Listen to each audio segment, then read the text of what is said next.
Good morning, everyone. Today is Monday, the 23rd of February. As usual, we are all gathering at this time to pay respect, veneration, homage, and appreciation to the Buddha for his kindness and compassion towards all sentient beings. And we are very fortunate that despite the Buddha had passed away long ago, we have this opportunity to learn his teachings, which is the path that leads to the freedom from suffering.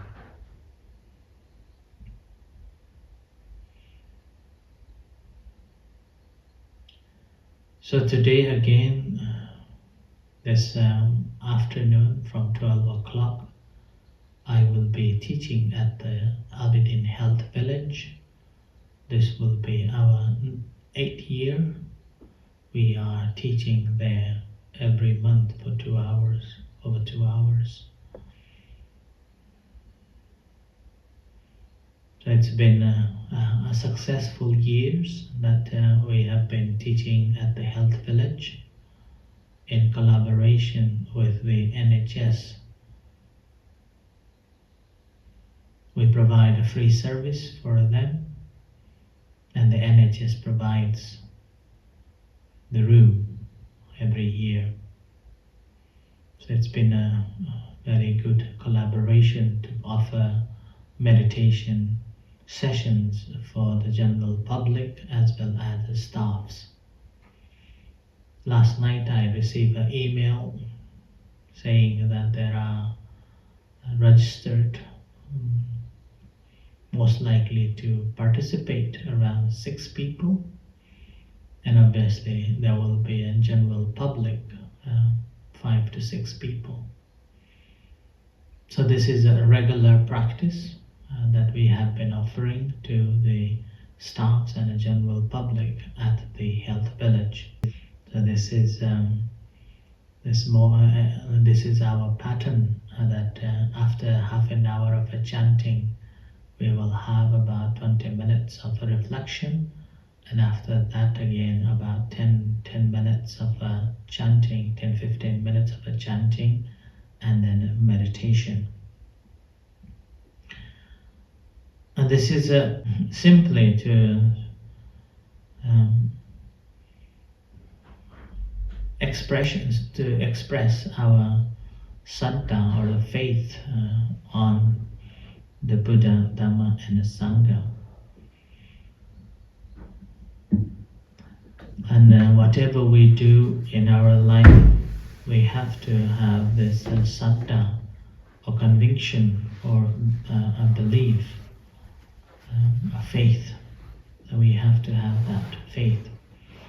Without that conviction, we will not be doing anything. So in life, we have to have that faith to begin with. That's why when the Buddha went to speak with the carnival Yakka, Alavaka, after Alavaka told the Buddha to go out for 3 times, then the Buddha went away for 3 times, and then on the 4th time when the Alavaka carnival Yaksha told the Buddha to go out, then the Buddha simply said, I am tired, now I'm not going out, whatever you want to do, do.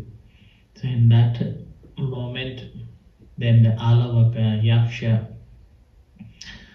told the Buddha that I'm going to ask questions, and if you can answer and satisfy to me, I will spare your life. Otherwise, I will tear you into half and take your heart out of your chest and so on.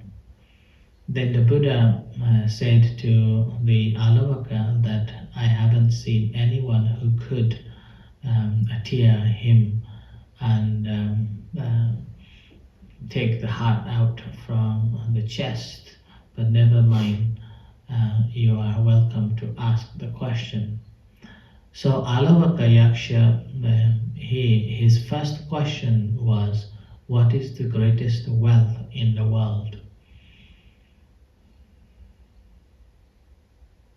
Now when we ask someone what is the greatest wealth in our life, oftentimes we think of the money or we think of the possessions, and sometimes people even answered saying that their children, or sometimes they answer saying that their parents, and move on, and sometimes even say that ourselves. So the answer is varies, and answer is varies. There is no concrete and standard answer for it when we hear from the general public. But when it was asked to the Buddha, then the Buddha said that the faith is the greatest wealth. Faith is the greatest wealth. Or conviction is the greatest wealth. Without that conviction, no one will do anything. So that's why whatever we do, we have to have the faith, and that faith normally brings the actions. So that's the one case. But in the meantime, this belief got to be in accordance with the right understanding. Otherwise, that belief can lead to the superstitious belief and going into performing actions, and that is not based on the right understanding. So it's very important that too, which is the reason why Buddha always encourages us to question that whatever I am doing, or whatever belief I have, before you believe in a question, investigate.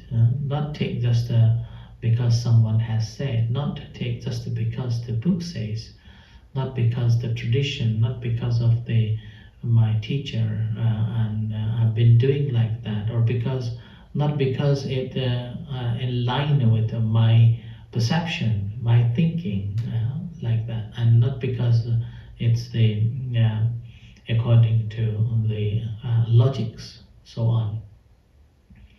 So the Buddha clearly said that before you fully believe in, question on that.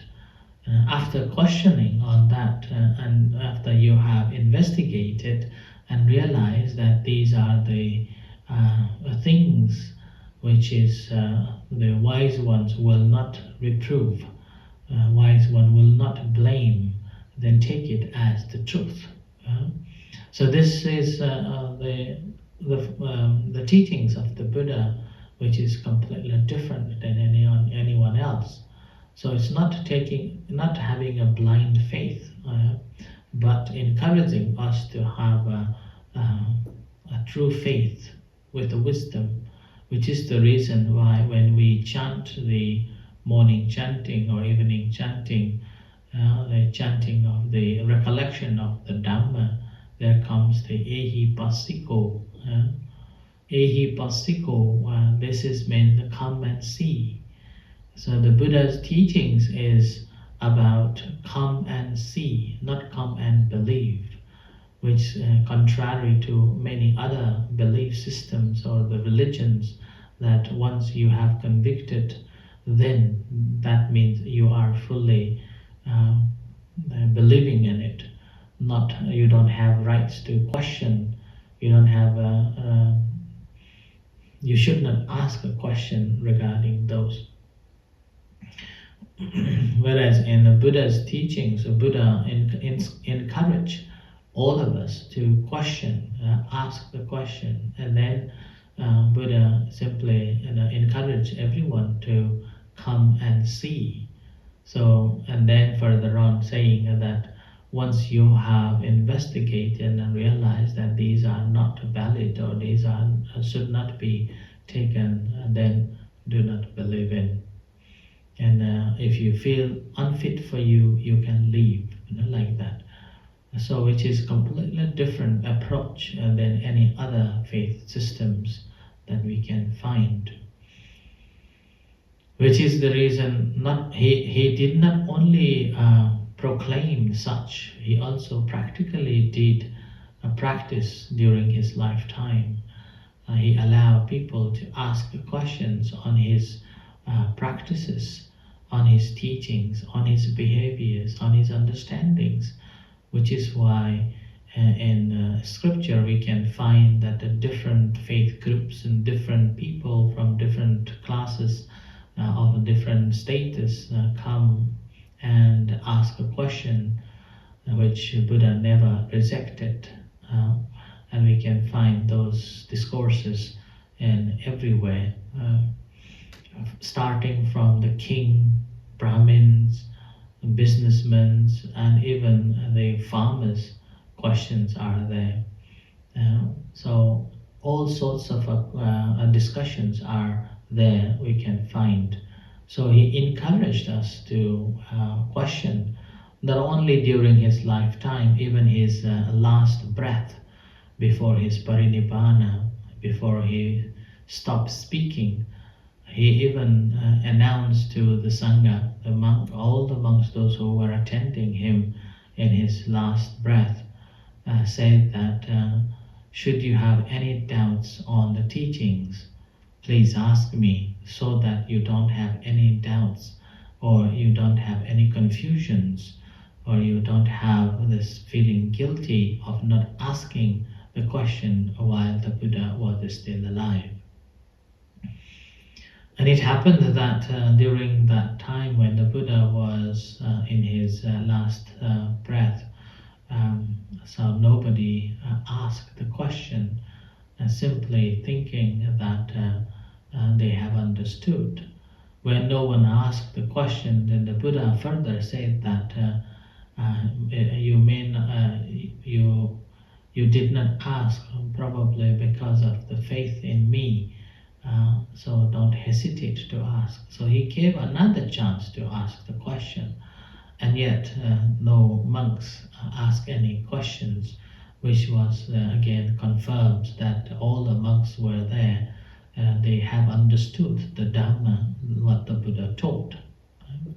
So similar way, we also have to have such a faith or a saddha or conviction to the Triple Gem without any failing.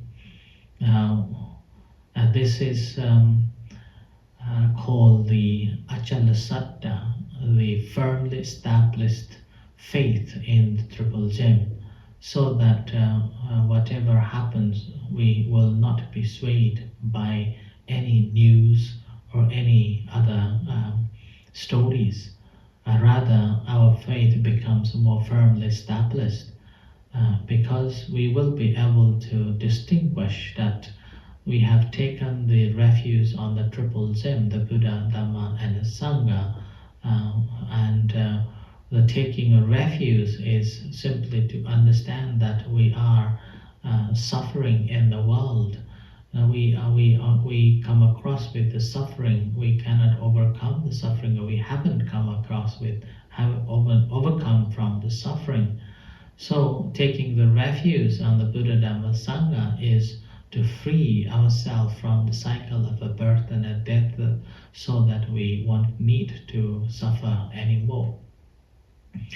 Then we will have the strong faith in the Triple Gem. Otherwise, if our faith are on the people, on the object, then particularly if our faith is dependent on the Sangha, people, individual people, then our faith will be shaken.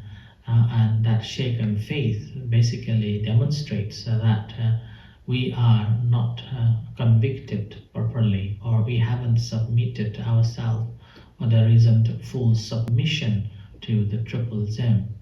we take individuals' action as an obstruction for our practice, an obstruction for our development in the practice of the Dhamma. So it's very important that people may do wrong thing, and that belongs to them. We should not be discouraged to practice the Dhamma. The more we discouraged, that means we are the one who is losing the benefit. We are the one who is failing to practice ourselves, so that the reason why whenever we hear someone is performing something bad actions, then we should be thinking of urgency that we need to practice more now. Someone who is believed to be practicing moral practices, yet they have done something wrong.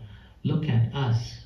We are living in a household, or we are living in a world with so much responsibilities.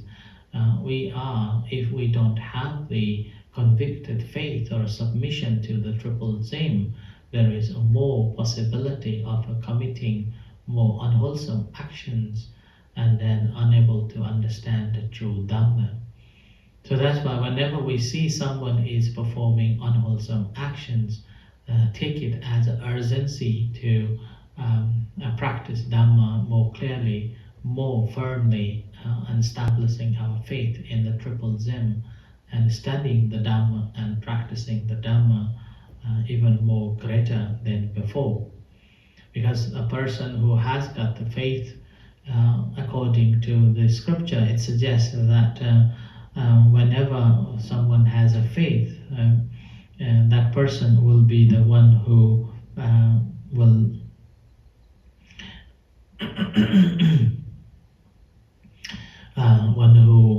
will be receiving the care and also visiting. It's like when we are, as a monk, when we heard someone is unwell, and we hear many people talking about illness and unwell or suffering of others. But whenever we hear someone that we have known, someone we have seen coming to the temple, straight away compassion comes. It's called familiarity brings the more caring quickly. So similarly, whoever visiting the center quite often, and not only monks but also all the members of the community, will be sharing the compassion, caring, and help to someone who has got the great faith in the sasana or in the Triple Zim. Similarly, not only that, whenever people visit, they will be visiting to someone who has got the faith than someone who doesn't have faith. And then even when we are giving a gifts, we will give a gift to someone who has got the faith or who has got the conviction than someone who doesn't, which is the reason why people normally offer to the Buddhist monks, because Buddhist monks have dedicated their life to the Triple Zim, and then they're trying their best to free themselves from the cycle of a birth and a death, and as a result they've been given gifts in a form of acquiring merits. And then further on, it's not easy to teach someone who doesn't have a faith. So it's very important that when someone has a faith in the Triple Zim, then it's easy to teach, easy to speak about, easy to speak on the Dhammas, which is the reason why when we go and speaking in the public, oftentimes we have to speak in a very standard format, so that speaking only the teachings in a pure form, and not in a sense of faith, but in a sense of a scientific approval. simply to generate faith in the teachings. And after they have gained the faith in the teachings, then they will dive into the teachings furthermore and gaining even deeper faith.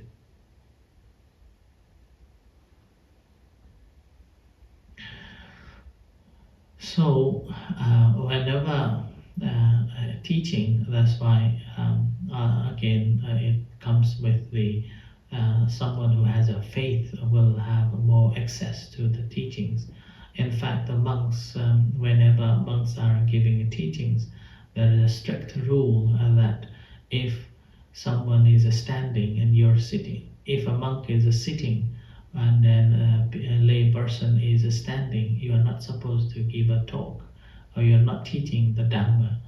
And similarly, if a monk is sitting and someone is in a car or in a vehicle, then again not supposed to give a talk. And then someone wearing shoes and standing in front of you and you are sitting, that's also not the appropriate time to teach the Dhamma or something like that. Right? So that's why the conviction or the faith is so important that we have to develop on the faith towards the Triple Gem, the Buddha, Dhamma and the Sangha. Further on, not only during our lifetime that we will receive compassion from fellow friends and gifts from fellow members, and we will not be left alone. We will have visitors, or our members will be visiting, or our members will be taking care or kindness to us. And also we will be instructed to practice or encouraged to develop in the practice of the Dhamma. According to the scripture, it also suggests that someone who has a faith in the Triple Gem, and those people will be reborn in higher realms, simply because they have understood the law of karma, understood the Four Noble Truth, and with that they will not commit any unwholesome actions. And not committing any unwholesome actions, that karma defines their existence in the future realms, and that future realms existence will be more beneficial or more celestial or heavenly realm for sure. And they will not be reborn lower than the human realms, only reborn above the realms, human realms. So that's why as we are having a faith in the Triple Gem, we make sure that we have a firm faith in the Triple Gems, and then our faith is not shaken by any people's action, any people's judgment, making sure that their judgment and their action belongs to them. Our action, our judgment belongs to us. So with that, if we have firmly established our faith in the Triple Gem, regardless of what, then we are walking the path to find the real happiness. And that happiness is not just for this life, not just for the following lives, but it leads to the freedom from the cycle of birth and death. So that's why the practice of this morning and evening chanting and reflections and meditations are one way of practicing the faith, or our expression of our faith towards the Triple Gem, which I am pretty sure that it will make even firm and more strong faith towards the Triple Gem, which will help us to encourage us to study the Dhamma, practice the Dhamma, and find the real happiness in life. So with this, may you all be well and happy. Have a good weekend, a good week, following days. So now let's do the chanting.